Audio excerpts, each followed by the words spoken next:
Hi and welcome to part 2 of this texturing tutorial in Substance Painter. In this part we'll focus on alpha stamping and other types of height-based additions, such as tiles or trims. Might only do alpha stamping for this tutorial though. I think it's best to get most height details out before you start doing material changes, such as dirt, curvature and AO based wear effects, and other types of changes that makes the texture look more busy. It's easy to go crazy with dirt and wear effects on a clean model, but after adding alpha details, it might look overly busy.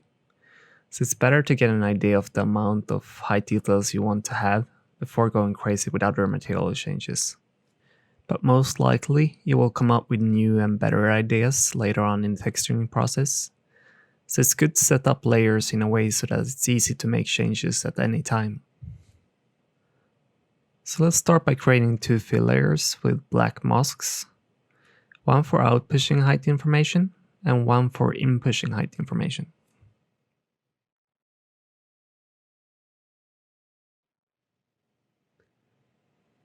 Adjust the height sliders.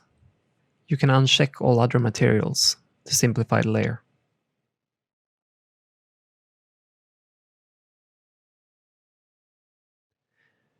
Later on I will probably create one or two duplicate height layers, which I will give a lower height intensity to. Usually the smaller a detail is, the less height intensity you want for it. So I tend to stamp smaller details such as bolts in a separate layer, which has less height intensity. If you really want to, you could have one layer per alpha type to make it easier to change or edit them separately. But I tend to keep things simple as I don't want to clutter the layer stack. For the most part, I will use the ingoing height layer, since it's easier to trick the eye with normals that is pushing into the mesh, as they from most angles don't change the actual silhouette. Although I talk about height information, I will eventually bake this out into normal information, so these details won't have actual geometry, but I do prefer to work with height-based alpha stamps compared to normal-based ones, since it always gives me an option to use displacement for bigger shapes later on if I so choose. If you do, however, want to use normal-based ones directly, some of our alphas from Hard Surface Alphas Volume 1 has been converted to normals and are included with Substance Painter from the start. So as long as you have Substance Painter, they are already available to you. I know there's been displacement support added for the viewer and iRay, so if you're wondering why I don't use it, it's just because I don't think it's ideal for this type of hard surface details. And normals do a good enough job if you use it right, at least for this project. So let's start by going over some basic tips and tricks about alpha stamping. I like to use parts of the mesh that will help make the normals look more believable, such as edges or where the model has some kind of geometry change that will help make the alpha pop. I'll try to stamp out some examples. To stamp, I use select the mask, choose an alpha, and stamp with white.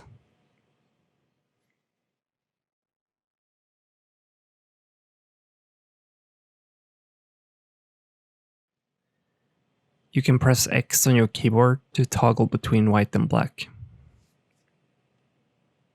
And since I'm adding details that I want to transfer to the other side of the model as well, I will turn on symmetry, in this case in the Z-axis. For this alpha, I'm using the rounded corner of the mesh to give it more depth.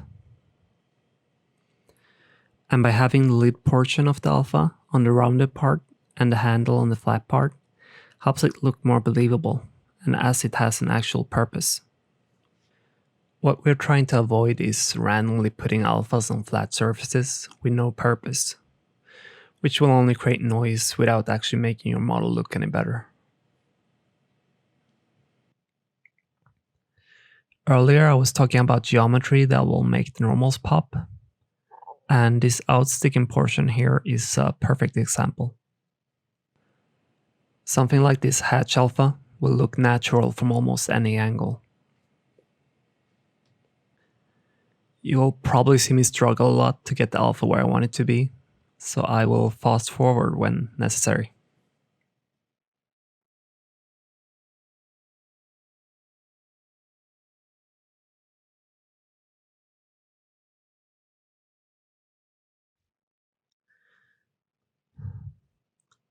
For this next hatch-looking alpha, I'm trying to place it so the handle is placed right where the surface flattens out, making it look more natural, same as I did with the previous ones.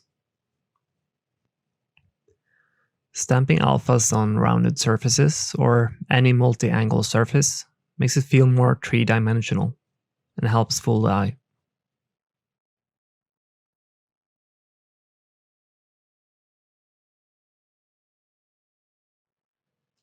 Before we continue, let's talk a bit about the alignment brush setting. This setting will align the brush angle differently depending on what setting you choose. For example, if you choose the camera setting, your stamps will align based on the viewport camera angle, and if you choose the UV setting, it will align it based on your UVs and how your UV shells are placed in your UV space. There is no setting that works perfectly for any situation, so you will have to change the setting depending on what and where you are stamping. In most situations, I would prefer to use the UV alignment, since it's easier to stamp straight, no matter your camera angle, as you can see in this example. But it depends on if your UV shells are straight. It also doesn't stamp over UV shells, which limits its use, but can also have an advantage in certain situations.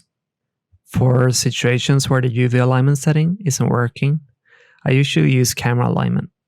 But especially when you're trying to stamp on surfaces like this, where the surface isn't flat, it can be hard to get a good result. Tangent wrap and planar wrap alignment I tend to not use as much, since it's usually harder to control. So normally I end up toggling between camera and UV alignment.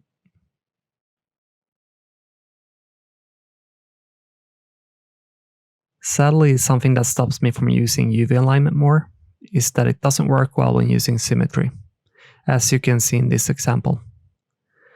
But it also depends on how your UV looks. So when I need to use symmetry or when I need to stamp over multiple UV shells, I usually use the camera alignment. Also, try not to lock yourself into using only the 3D view.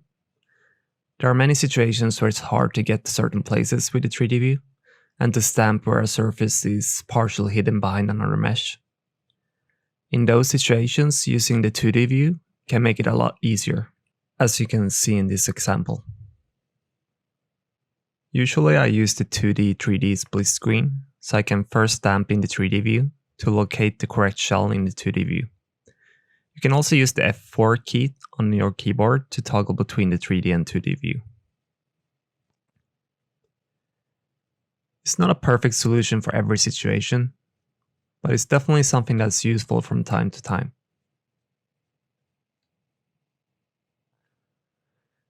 I should also mention that although I normally use the Cintiq or tablet for texturing in Substance Painter, I prefer to use the mouse for the alpha stamping phase, since you're trying to make precise clicks rather than smooth brush strokes.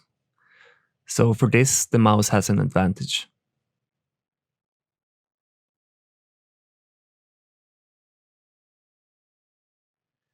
I just noticed I forgot to delete the examples from before, so let's go ahead and delete those.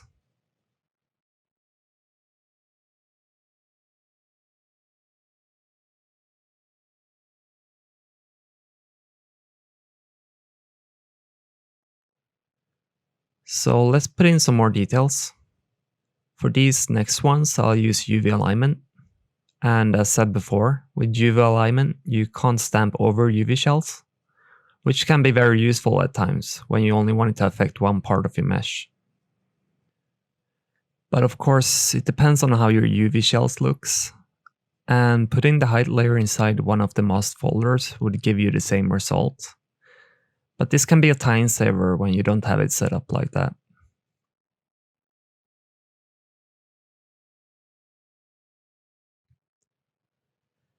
Another useful way to use alphas is to add alphas onto alphas. With so many people using the same alphas, it can be nice to blend alphas to make them a bit more custom. Also, I know many users worry about using pre-made alphas will look like cheating, and this helps to avoid that and gives it a personal touch. I like to use simpler alphas as a base, then add other alpha details onto it. Doing it this way makes it easier to create details that fits your project.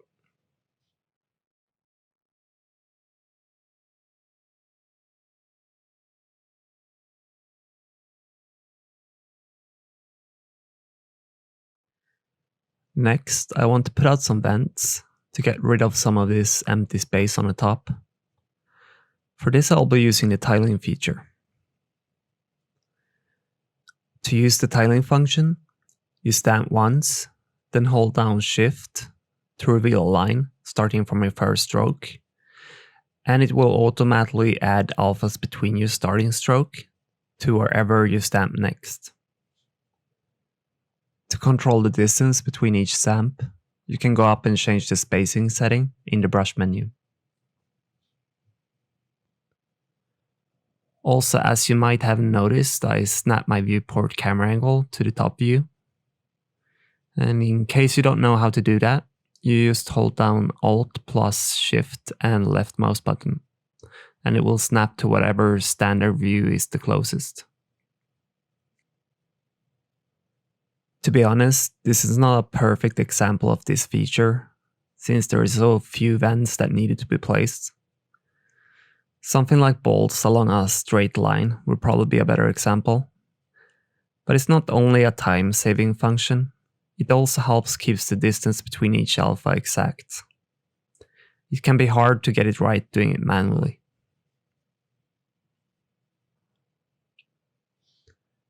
For these next alphas, I'll be adding some big simple shapes with high height intensity that will work to break up the materials. These are meant to look more like actual geometry cuts rather than just added details.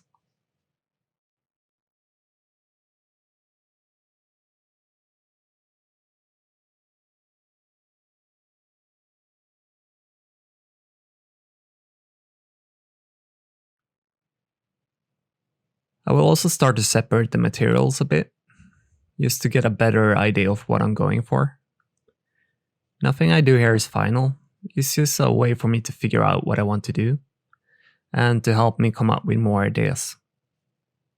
To do this, I'm currently just painting with black directly into the folder mask. But a better way to do this would be to create a paint effect to your mask, so you could easily delete the changes if needed.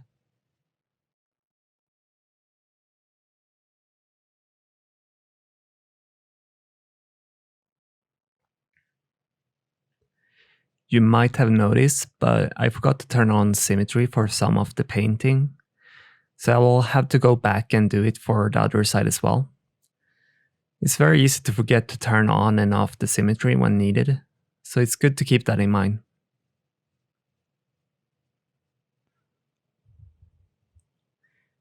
I will also add alphas to flat areas to get rid of some of the empty space.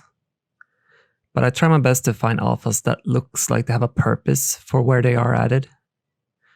For some of these, I turn off symmetry to keep the two sides different.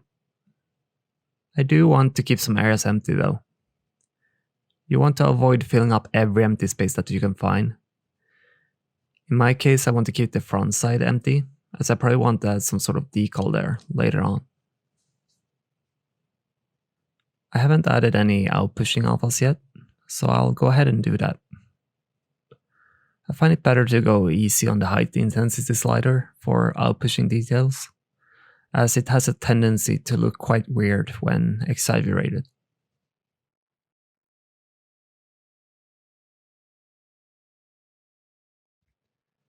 Something I like to do is to use basic shape alphas to stamp at the edges of where the parts separate. By doing this and painting in the different materials will help make the model look a lot more complex than it actually is. This can be a good alternative to doing the same thing with actual geometry. Normally I would probably have none of these cuts in actual geometry, and the whole front and back would be a solid mesh. But as I'm working with kitbash parts, those separations already existed.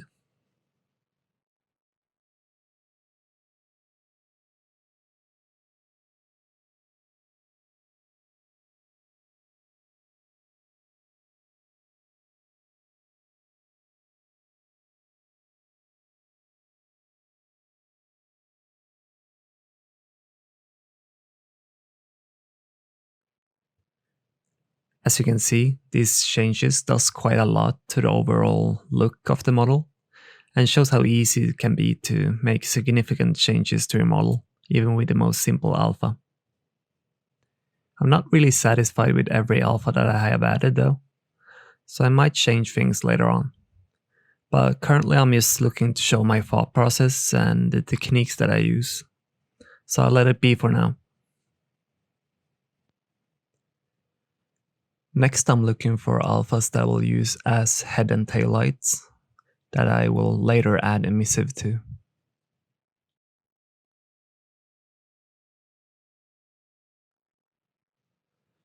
Here I'm encountering a problem with the UV alignment. As the UV is not perfectly straight, I get a funky shape when I try to stamp. So I will have to use camera alignment instead.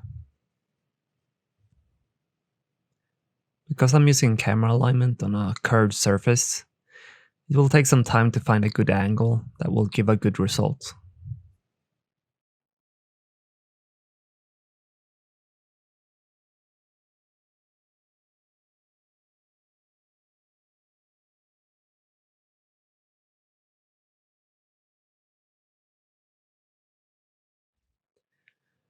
For the taillight, I'll use it as an opportunity to add some complexity by stamping it over both the upper and lower part.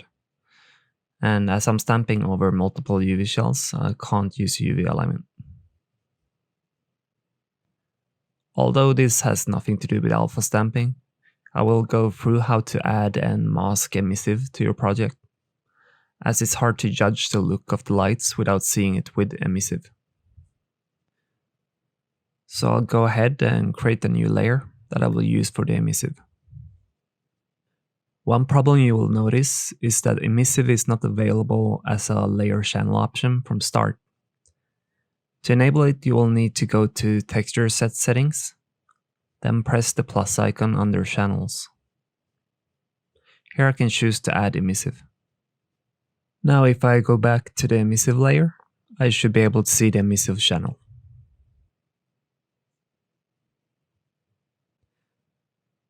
I'll add some color to the emissive and color channels, then roughly mask out the emissive to fit the alpha. I will probably do a more complex setup of the emissive later on, so I'm just doing this to get a better idea of how it could look. If it looks okay now, it means it will look great when it's done correctly. As you can see, it doesn't really look like an emissive effect at the moment. To fix this, we need to change a couple of settings.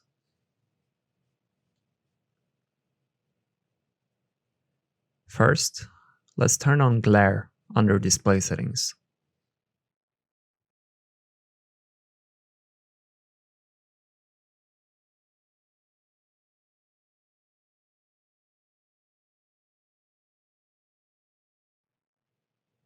Next, we can increase the emissive intensity under shader parameters. This will give you more of a bloom looking effect. Next, I'm just adjusting some colors and finishing up the mask of the taillight.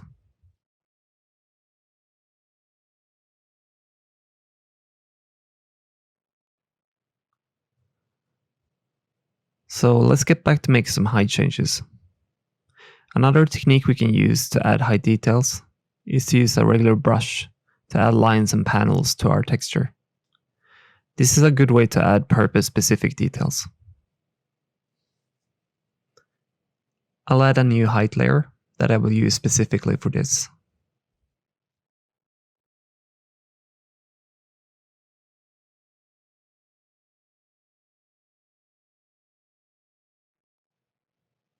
As I want to try and keep the line smooth, I will turn on the lazy mouse option here at the top. I want to keep the number low though, as the curves I want to paint are quite subtle. If you have a steady hand, it's probably even better to do them without the lazy mouse option. A good place for this would be this lower edge on the bottom part, as it ends quite abruptly. If I add something like a metal edge here, I think it will look better and more believable.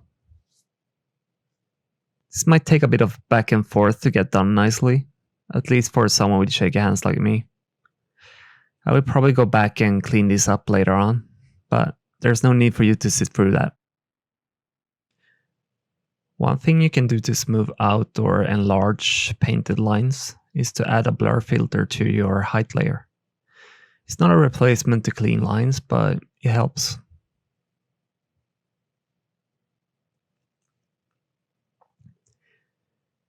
I will also mask out the material to get a better idea of how it would look.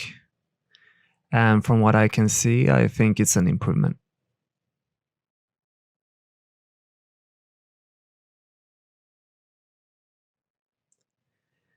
I'm gonna use the same technique here on the back to add a panel with the top material. And I'll try to have it follow the shape of this alpha that we placed earlier, which I think will help make the alpha detail look more built in and like it has a purpose.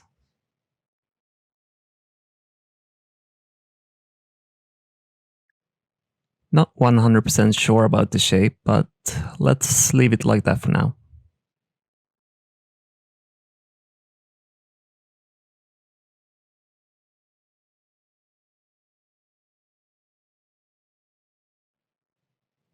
I'm gonna try to paint out some sort of bumper part here at the front, mostly just for look's sake. And as the previous ones, I'll probably clean these lines up off camera.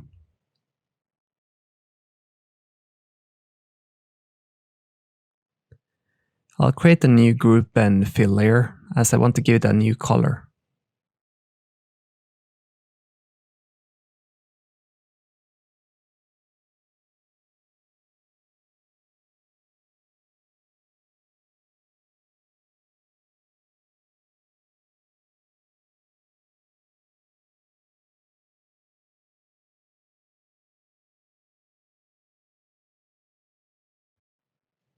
At the front, there is a panel that is going down further than the rest of the top part. Not really liking how that looks, so I'll try to paint out the panel to extend it.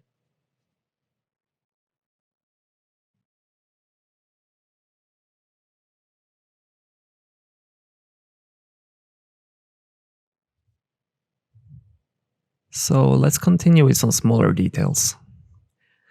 It's better to start with the bigger alphas first, and work your way down to the smaller details, such as bolts, as it's easier to use the smaller details to work around the bigger shapes, and use them as fillers. I'm just stamping out a couple for now, and I try to stick to corners and edges and other locations where it feels logical they could be placed. So not really much to this, and as said before, they mostly just work as fillers. So if you already added a lot of details and your texture is looking very busy, it might be best to keep it down with the bolts. I will probably add and change quite a few alphas before the next part, but I don't think I'll do anything I haven't already covered, so I will call the alpha part of this tutorial done. I know that some people that is familiar with my products might wonder why I'm not using the Masked Alphas tool to stamp the alphas. And basically it's to keep the tutorial simple and easy to follow, and only use tools that is included with Substance Painter from start. But for anyone that's interested, it's basically a tool that allows you to add a mask to your alpha, so you don't have to mask out each separate alpha, as you can see in this example. I won't go into details, but I'll add a tutorial link to the resource content file, in case anyone is interested. And remember that you can get most of the alphas used in this tutorial in the resource content file, linked in the video description. together with the model and other resources that I might use later on in the tutorial. Thank you for watching until the end, and I hope you stick around for the next parts.